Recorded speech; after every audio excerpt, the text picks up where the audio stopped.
Challenger. Welcome, guys and gals. This is Rana, and this is not my traditional debunking video. You see, in this one, I will be disagreeing with a flat earther named Nicole Cote on YouTube algorithm and how it affects flat earth. First, let me confess my bias. As I was hunting for new material, I came across this video. As it started, I looked at the pinned comment, and it happened to be from Red Pill Philosophy. For those who don't know, this is a really high IQ individual that I had the pleasure of debunking at least twice so far. This is when I was almost certain that there is a high chance that I would not agree with whatever this video is saying. And here we are. The argument is that the algorithm, especially on YouTube, is what's making people lean into this crazy conspiracy mindset of the flat earth, of fake news, of global warming, of 9/11 conspiracies.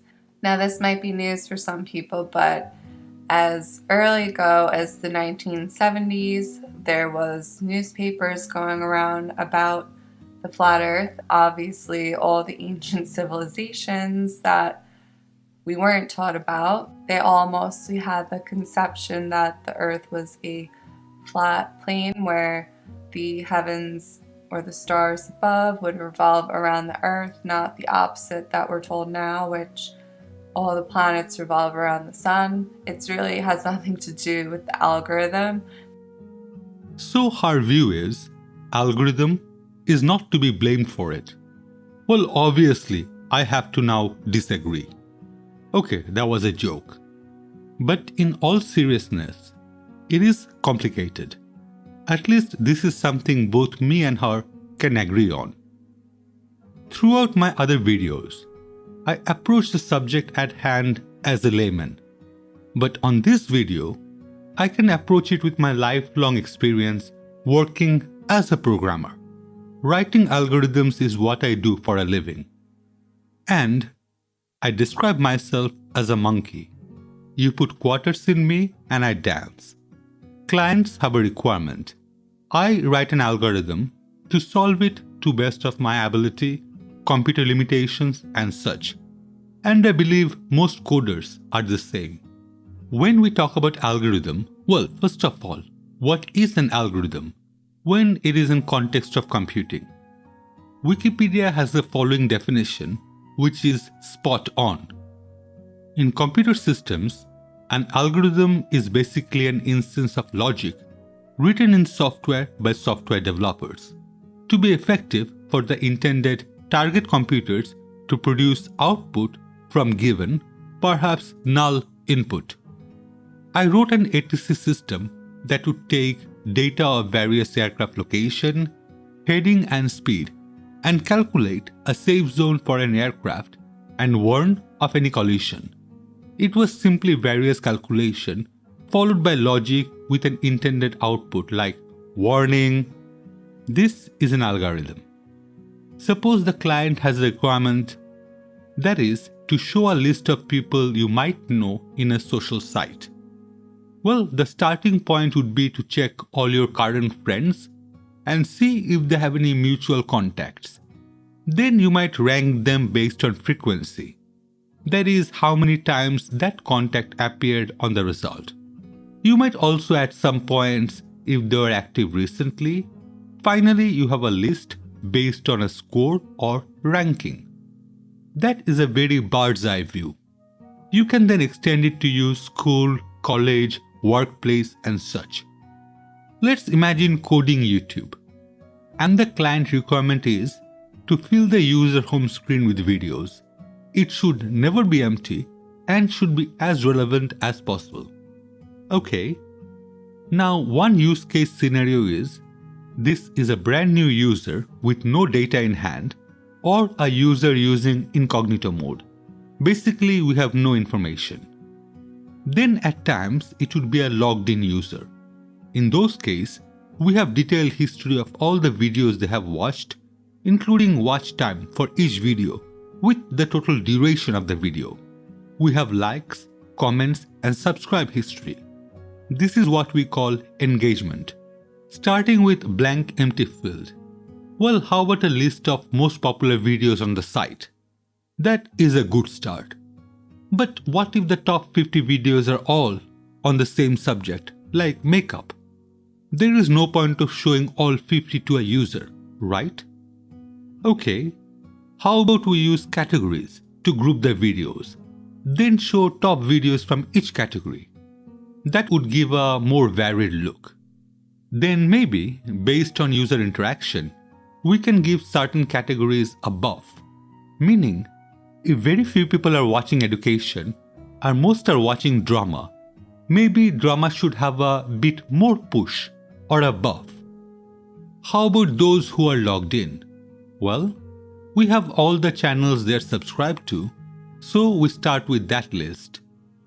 This is a great time to ask you, dear viewer, to subscribe to my channel, only if you're enjoying this content. From the user engagement, we can have an estimation on the user. Notice that I kept on using the word engagement because a dislike is also engagement. As the popular saying goes, no publicity is bad publicity. Regardless what you might think of a situation, like me thinking Netflix cutie is just vile, there would be people defending it, people who defend Holocaust. But if you feel the need to spend your time clicking the like or dislike button, that does mean something in large data analysis. Then we have relations. You might have heard of the phrase 6 degrees of separation. This is the idea that all people on average are 6 or fewer social connections away from each other. Similar ideas are employed in computer algorithms. We also have related keywords. A lot of my videos, from a word search and value perspective, has a higher ranking of keywords like flat earth, globe earth, proof, and such. I assume videos from either side of the aisle would have similar keyword frequencies. And YouTube algorithm does use keyword for suggestions. Meaning, if you have watched some flat earth video, you would have some flat earth debunking videos and vice versa, just because of the keywords and the relation. Suppose I did a search for John Gracie, followed by Pedro Lopez. Should I be surprised if I got a video suggestion for Thomas Mayer? Nope. For those who are wondering, the common thread is crime. Similarly, if a user looks at a conspiracy video, they would be recommended other conspiracy videos. At times, it would span over different conspiracies with common links that connects them. What is different nowadays than it was in old days? Hell, we don't even have to go back that much.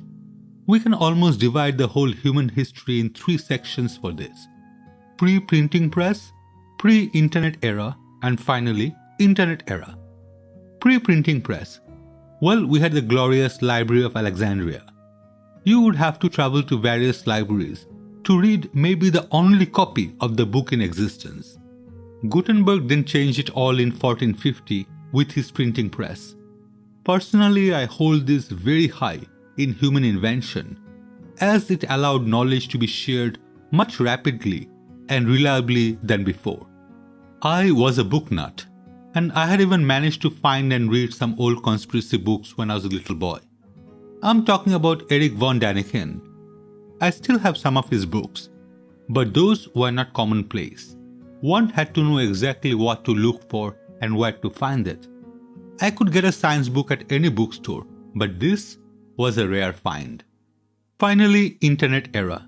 Every random Tom, Dick and Harry can have a voice. Even I can have a YouTube channel. All of a sudden, false data is accessible by anyone in a flash. To quote my favorite author, a lie can travel halfway around the world before the truth can get its boots on. To quote real life, one of my viewers asked why my videos are so long and why it can't be much shorter. And my reply was, It was much quicker to make a false claim, but takes a lot longer to explain why it is false.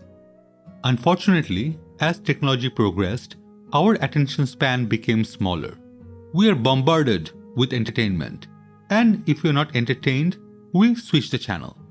You see it in many charts where short videos rule supreme. Now, common sense tells us that it cannot be the quality. It is similar way how movies cut their footage to make it more placeable for general audience. I mean, they butchered Watchmen when they released the theatrical 162 minutes cut. I do like the full 215 minutes version. All this is to point out how it is easier for conspiracy videos. Just throw in some images, maybe even meme. Quite short, no dialogue is required. Done. Doesn't that describe most of the conspiracy videos? These videos have a large turnaround value. Nowhere near YouTube production farm for various 5-minute craft videos, but still, very little effort.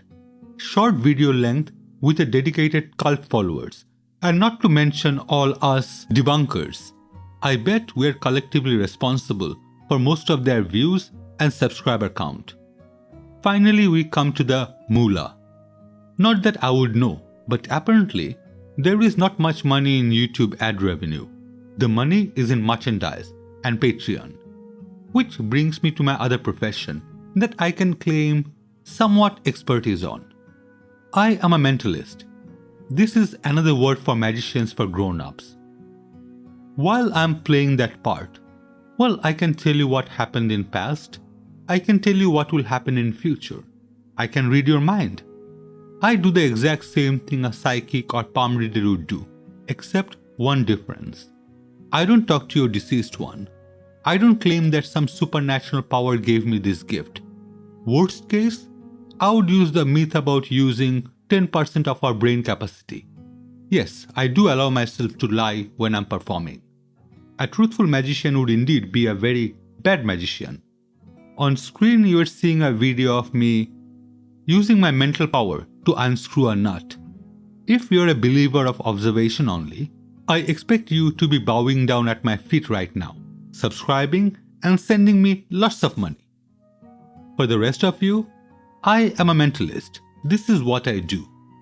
Now at times, we start believing our own power, or doing the Kool-Aid, so to speak. In essence, all these con artists can be categorized into two. They're either delusional or dishonest, meaning they might truly believe in what they're saying, or they're saying it to make money, or for fame, or maybe both. Those who are in for the money or fame, well, that is their motivation. Supply and demand, basic law of economics. Which then circles us back to our original question. Does algorithm promotes flat earth, or any conspiracy for that matter? Well, short answer, yes it does. Simply because an algorithm does not know the difference between flat earth and football match. All it tries is to predict what a user might like to watch. A complicated answer is, well, this is where things like criteria, blacklist and such would come in.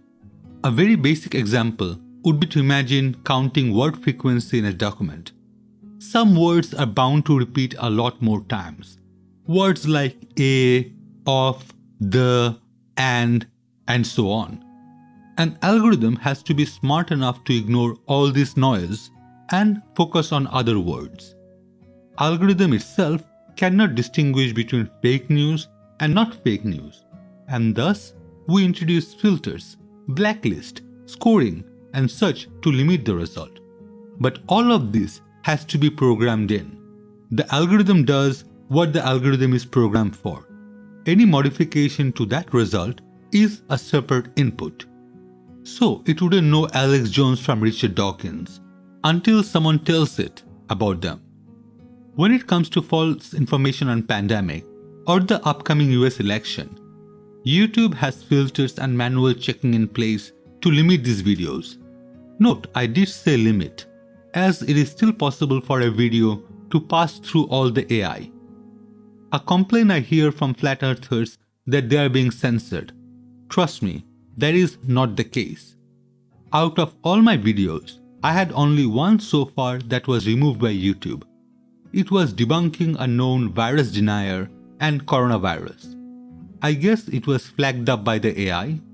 Once I protested and explained that it was not promoting it, instead it was a debunked video, it got reinstated. When I do a search for Flat Earth video, well, at the time of this script, from the first 25 results, 20 were supporting Flat Earth. Now I call that either no censorship or a very bad job at it.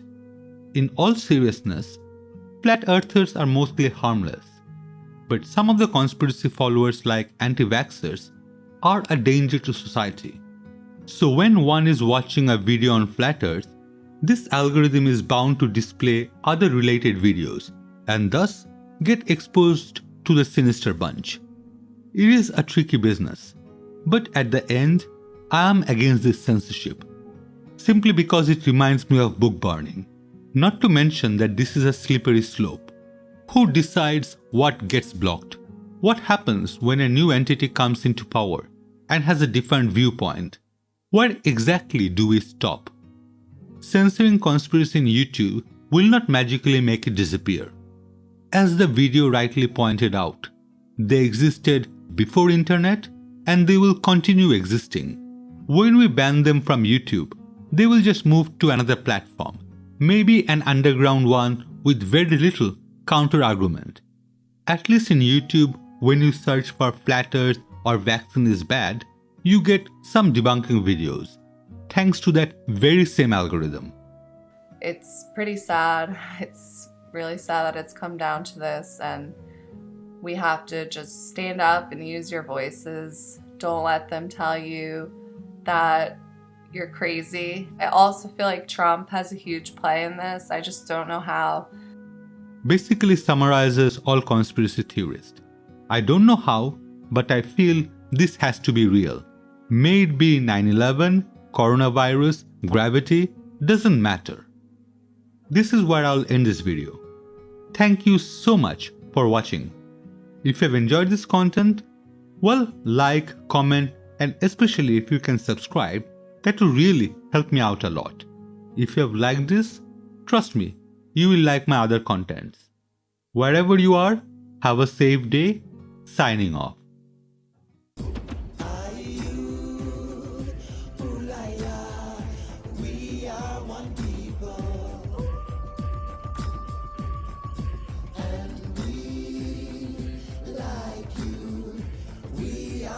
Try.